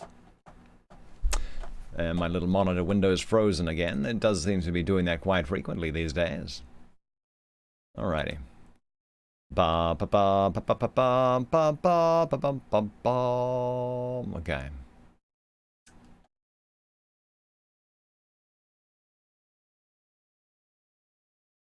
The Red Room. And we'll continue with the Phantom of the Opera tomorrow. It's okay. Hit the wrong button. I'm on the wrong page. Where's my Kindle at? There we go. Oh, and I need my YouTube chat thing up there, just in case someone says hi. I'm not, thinking, who knows? I don't know. I can't get my restream chat working. Everything's all broken. Right. The Red Room. I can assure you, said I, that it will take a very tangible ghost to frighten me. And I stood up before the fire with my glass in my hand. It is your own choosing, said the man with the withered arm, and glanced at me askance. 28 years, said I have lived, and never a ghost have I seen as yet. The old woman sat staring hard into the fire, her pale eyes wide open. Aye, she broke in, and 28 years you have lived and never seen the likes of this house, I reckon. There's a many things to see, when one's still but 28. She swayed her head slowly from side to side. A many things to see and sorrow for. I half suspected the old people were trying to enhance the spiritual terrors of their house by their droning insistence. I put down my empty glass on the table and looked about the room and caught a glimpse of myself, abbreviated and broadened to an impossible sturdiness, in the queer old mirror at the end of the room. Well, I said, if I see anything tonight, I shall be so much the wiser, for I come to the business with an open mind. It is your own choosing, said the man with the withered arm once more. I heard the sound of a stick and a shambling step on the flags in the passage outside, and the door creaked on its hinges as a second old man appeared, more bent, more wrinkled, more aged even than the first. He supported himself by a single crutch. His eyes were covered by a shade, and his lower lip, half averted, hung pale and pink from his decaying yellow teeth. He made straight for an armchair on the opposite side of the table, sat down clumsily, and began to cough. The man with the withered arm gave this newcomer a short glance of positive dislike. The old woman took no notice of his arrival, but remained with her eyes fixed steadily on the fire. I said, it's your own choosing, said the man with the withered arm, when the coughing had ceased for a while. It's my own choosing, I answered. The man with the shade became aware of my presence for the first time, and threw his head back for a moment and sideways to see me. I caught a momentary glimpse of his eyes, small and bright and inflamed. Then he began to cough and splutter again. Why don't you drink?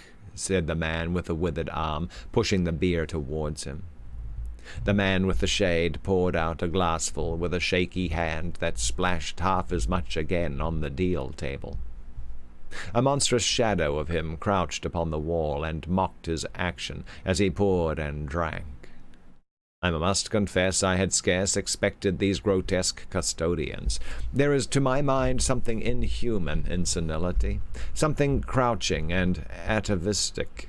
The human qualities seem to drop from old people insensibly day by day. The three of them made me feel uncomfortable with their gaunt silences, their bent carriage, their evident unfriendliness to me and to one another. If, said I, you will show me to this haunted room of yours, I will make myself comfortable there. The old man with the cough jerked his head back so suddenly that it startled me, and shot another glance of his red eyes at me from under the shade. But no one answered me. I waited a minute, glancing from one to the other. If, I said a little louder, if you will show me to this haunted room of yours, I will relieve you from the task of entertaining me.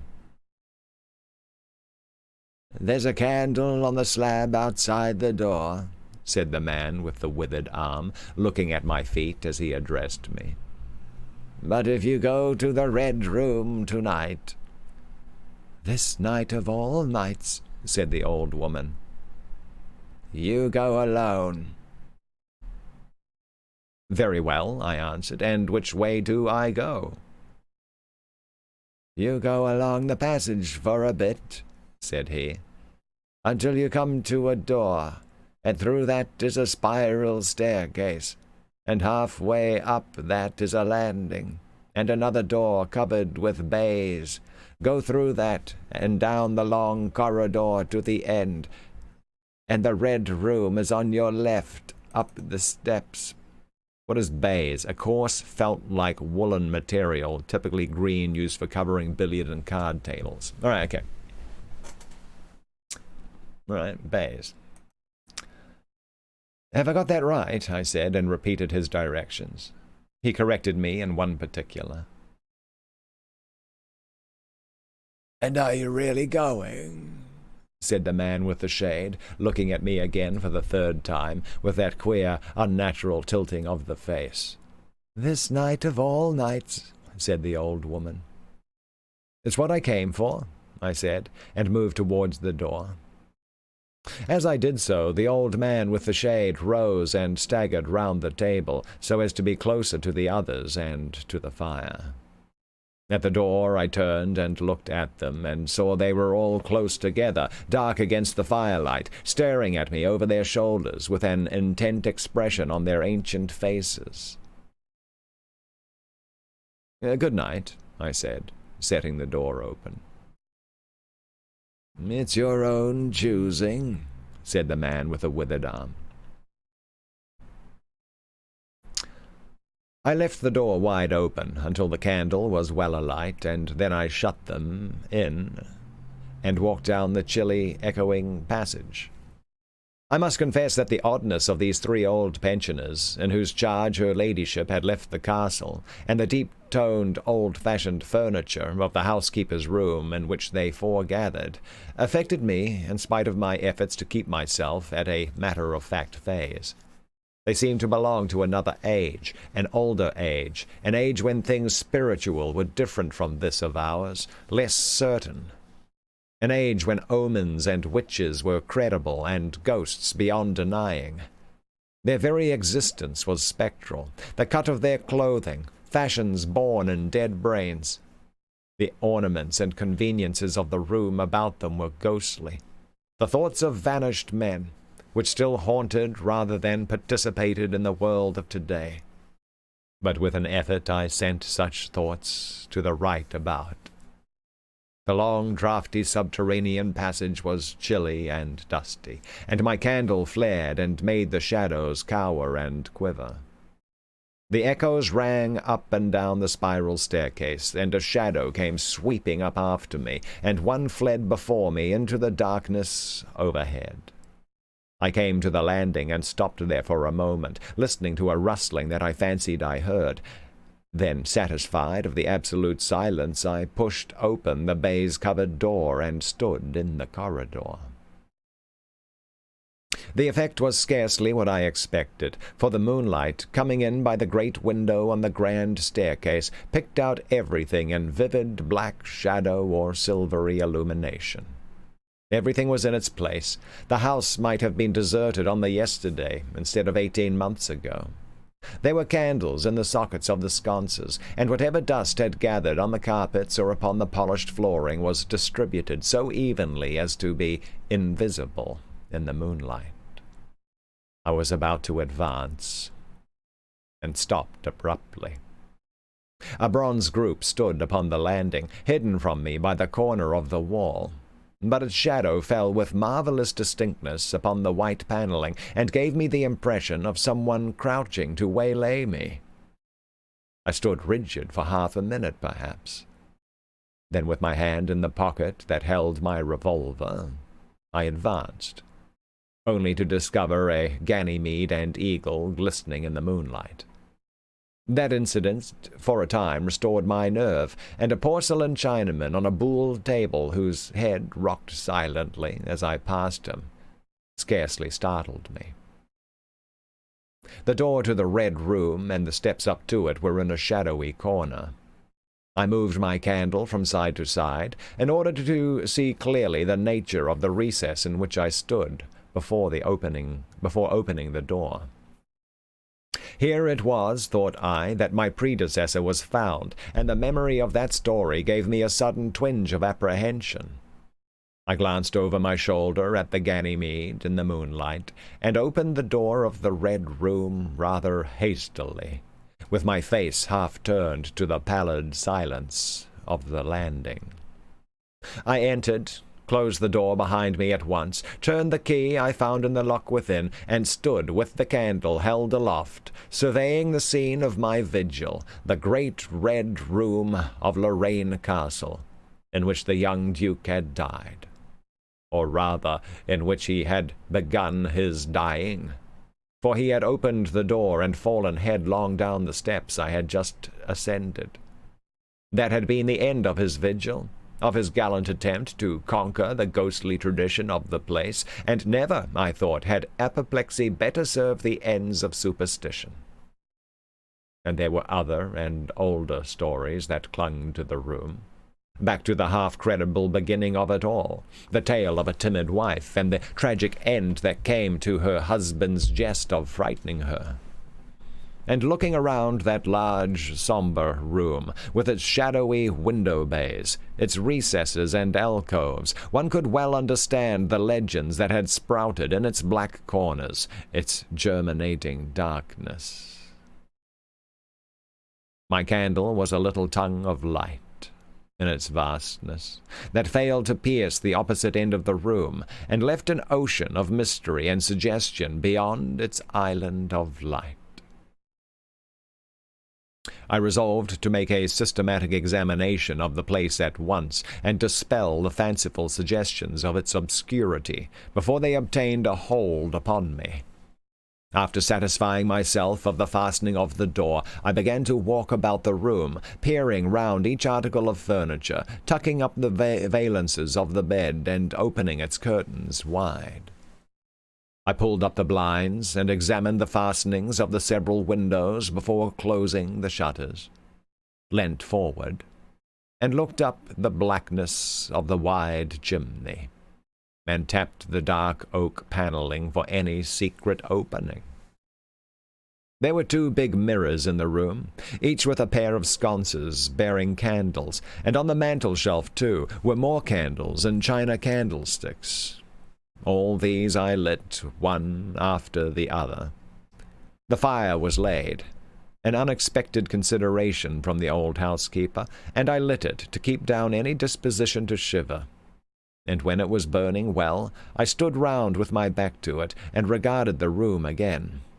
I had pulled up a chintz-covered armchair and a table to form a kind of barricade before me, and on this lay my revolver, ready to hand. My precise examination had done me good, but I still found the remoter darkness of the place, and its perfect stillness, too stimulating for the imagination. The echoing of the stir and crackling of the fire was no sort of comfort to me. The shadow in the alcove at the end in particular had that undefinable quality of a presence, that odd suggestion of a lurking, living thing, that comes so easily in silence and solitude.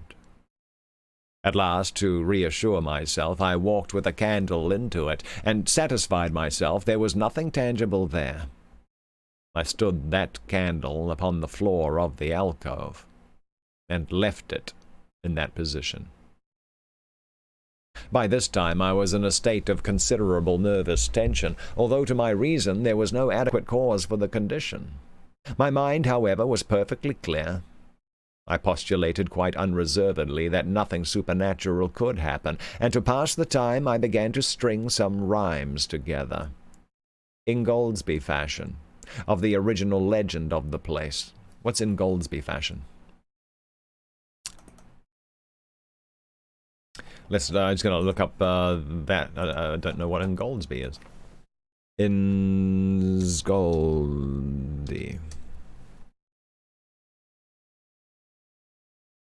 Did I spell it wrong? One second. Ingoldsby. Ingoldsby.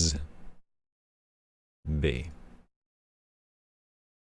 Ingoldsby Legends. Collection of myths, legends, ghost stories, and poetry written supposedly by Thomas Ingoldsby of Tappington Manor.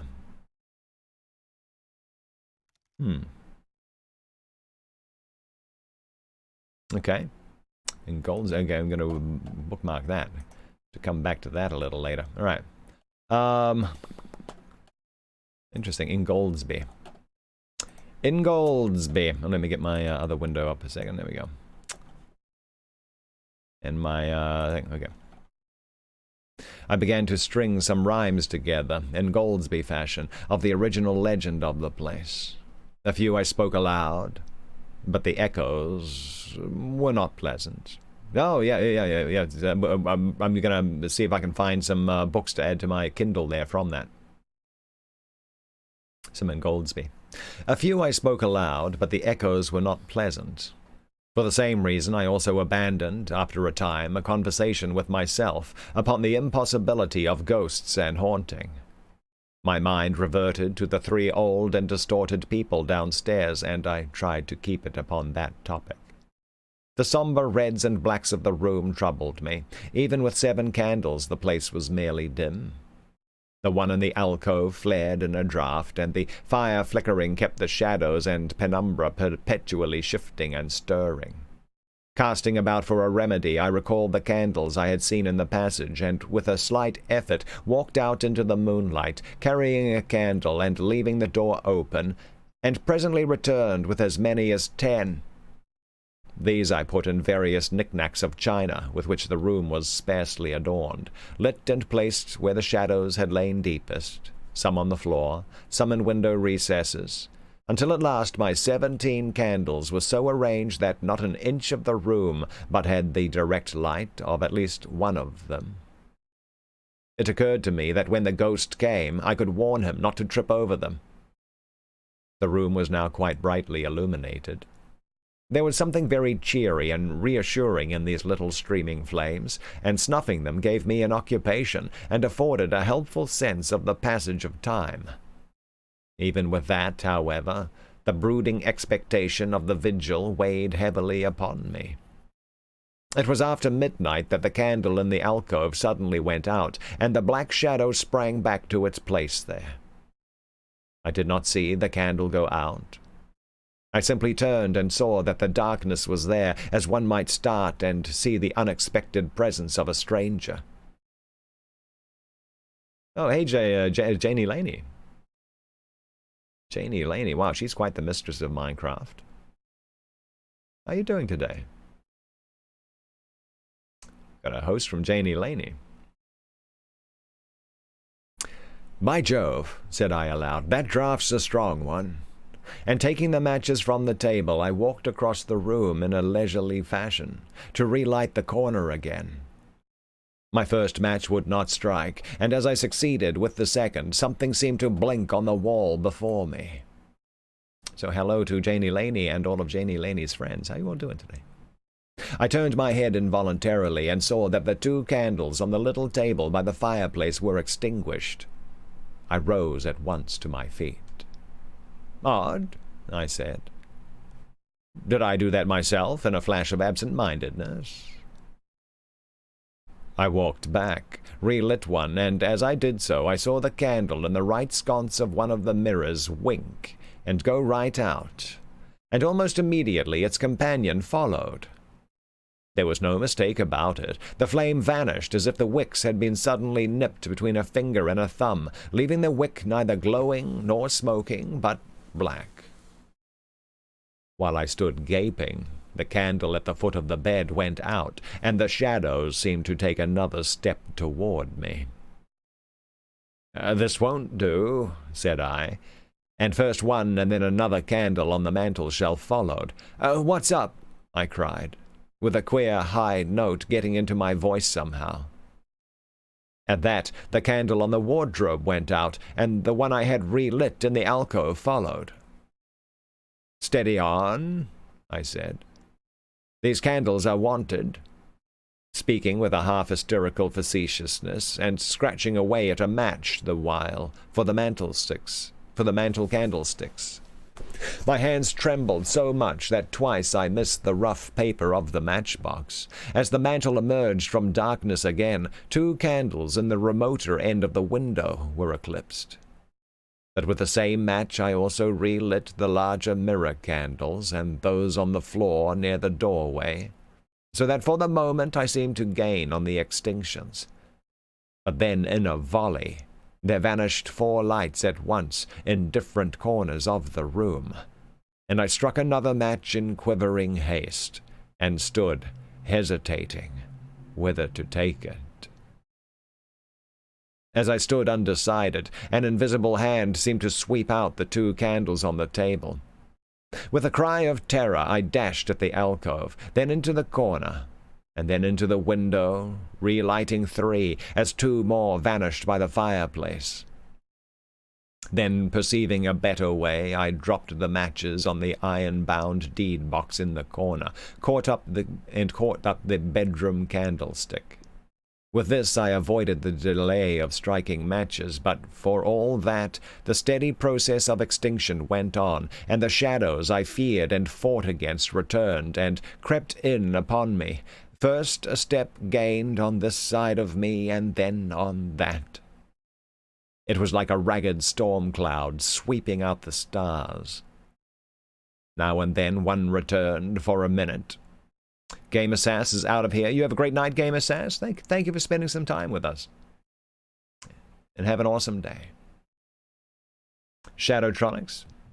Oh, yeah. Oh, thank you for getting that Janie Laney shot. Did it work? I didn't see it pop up in text. Right. It did. Okay, good.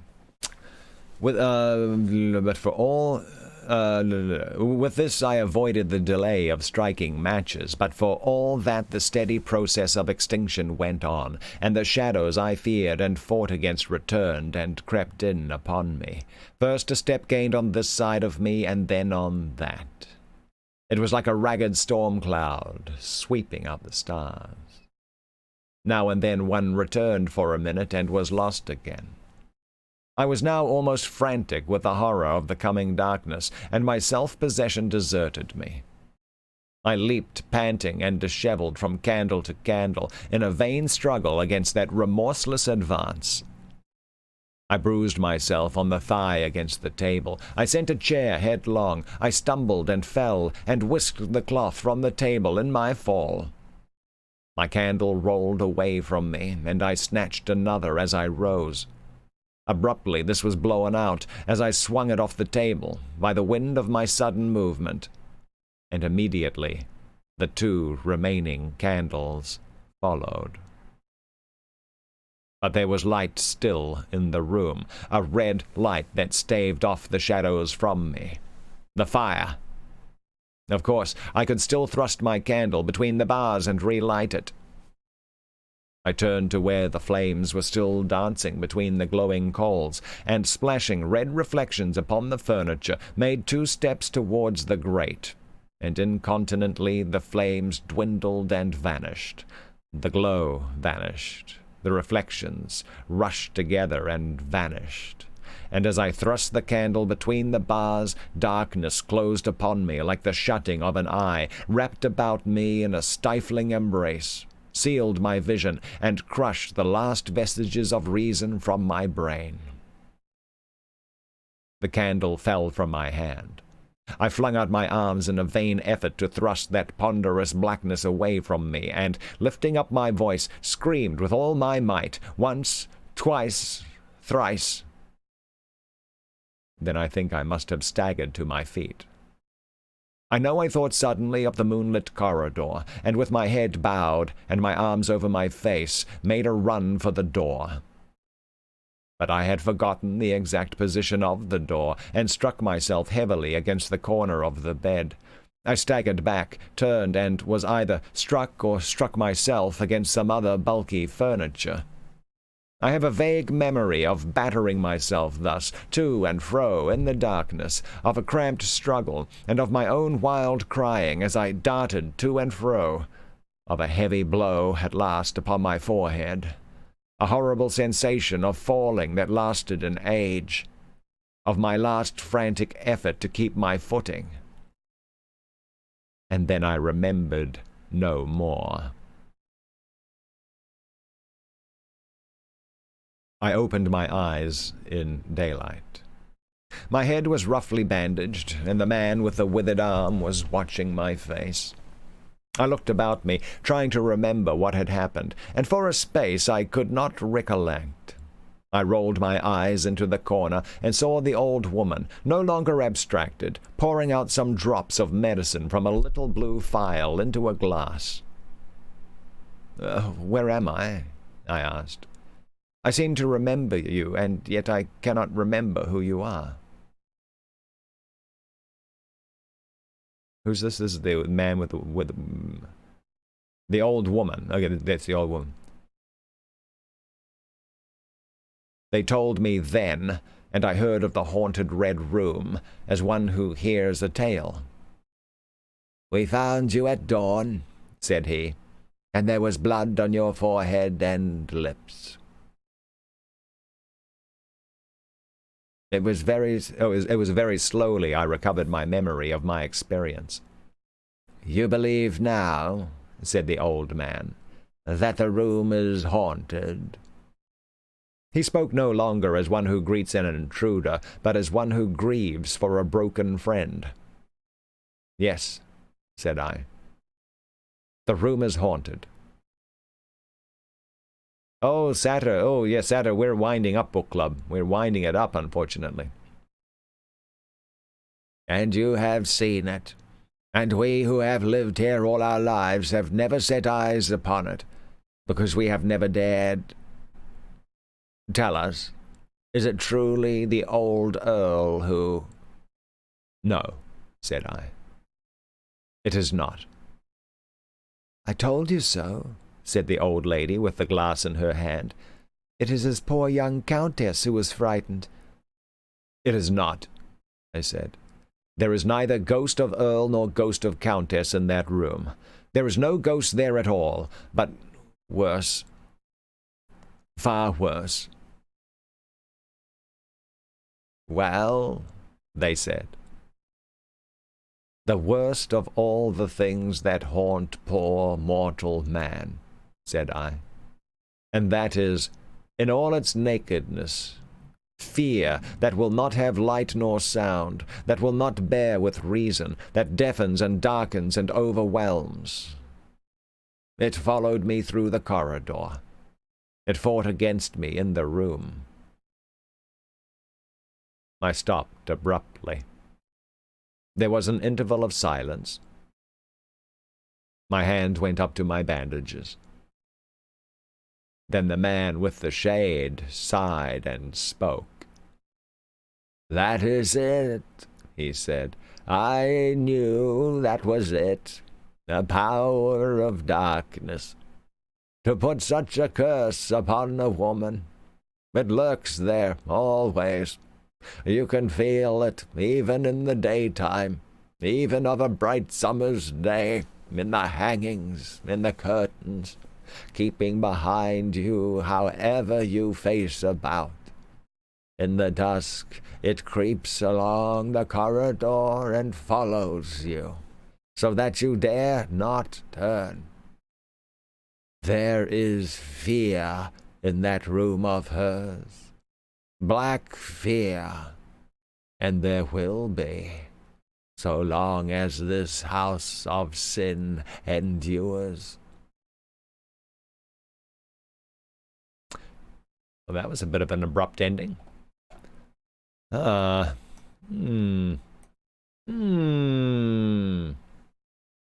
okay, so it didn't really... Well, I mean, like, I guess good ghost stories doesn't really explain it. But there we go. That was, what was that? The Red Room by H.G. Wells, yeah. Very good. The only thing to fear is fear itself. Yes. Oh, apparently that's broken. There's all kinds of broken stuff going on, Shadow. All kinds of broken stuff.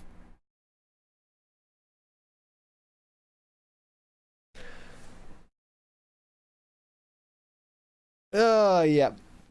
Anyway, that... Oh, my lord. I can't believe I'm yawning. It's terrible. Terrible. Oh, so Shadowtronics, make sure your reach for PC is up to date. I just downloaded a 1.5 gig thing today.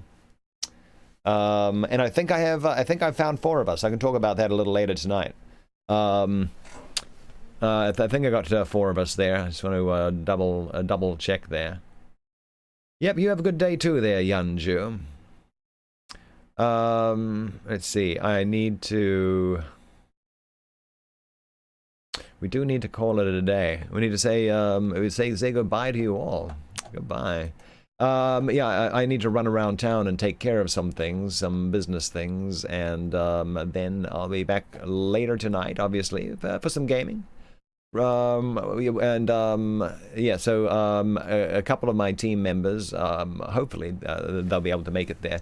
Get in some griff ball practice for a tournament coming up on Saturday. Yeah, no, we'll see how it goes. So because they're on the East Coast, I'm going to start it sooner rather than later. That's for sure. But very good. But yeah, it was a pretty good day. Pretty good day. I like it. Oh, I got wow. I think I only got one. I got one follow. That's all good. It was a very good follow. Very good follow from Jester Lee. I'll say that much. Very good.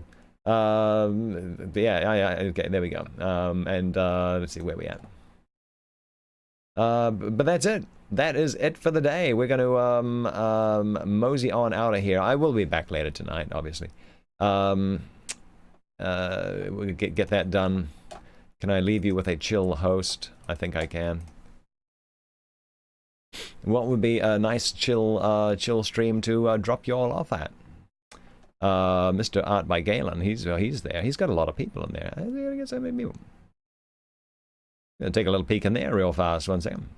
I'm gonna drop you there. He's got so many people in there though. It doesn't look like he needs a host. Doo doo doo doo. Yeah, he's got a bunch. He's got a bunch in there. 47. Well, let's bump up his 47. I'm going to leave you in the very capable hands of Mr. Art by Galen. Mr. Art by Galen, who's who, by the way, is going to be the other half of our co-stream. It's going to be the other half of our co-stream in on Sunday, February 23rd, as we do our Edgar Allan Poe experiment. There's still time to get in on that, by the way, if you're a creative writer. Still time to get in on that. Anyway, Sunday, February 23rd, that's the day that I will be reading everything which you creative writers have written, while Art by Galen is the maniac who's going to be speed sketching it all out there. So I'm going to end my stream, and he's got a very chill stream. He's got a very chill stream, cool interactive things to do over there as well. But yeah, I'm going to leave you there. He'll have a good time over there. All right, and I'll see you guys later tonight. Thank you once again, every single person, for spending some time with us here. I know this is the Great Lurky channel, to just listen to stories and the like. I just love having people to read to, or actually even with, I guess, read with. But that's it. Lana War, Yun Ju, Shadowtronics. Thank you, Janie Laney, for coming by. Tillable Cat still in the house. And a bunch of lurkers there. Oh, and sorry, Satter, but yeah, we are just wrapping up right now. Game of Sass had to leave us before. We got a few lurkers there. No, Mr. Backward Lion. Backward Lion is lurking in the background. Taco Bell is still active, it says. Oh, okay. Very cool. And okay. But anyway, there we go. There we go. We're out of here. Have a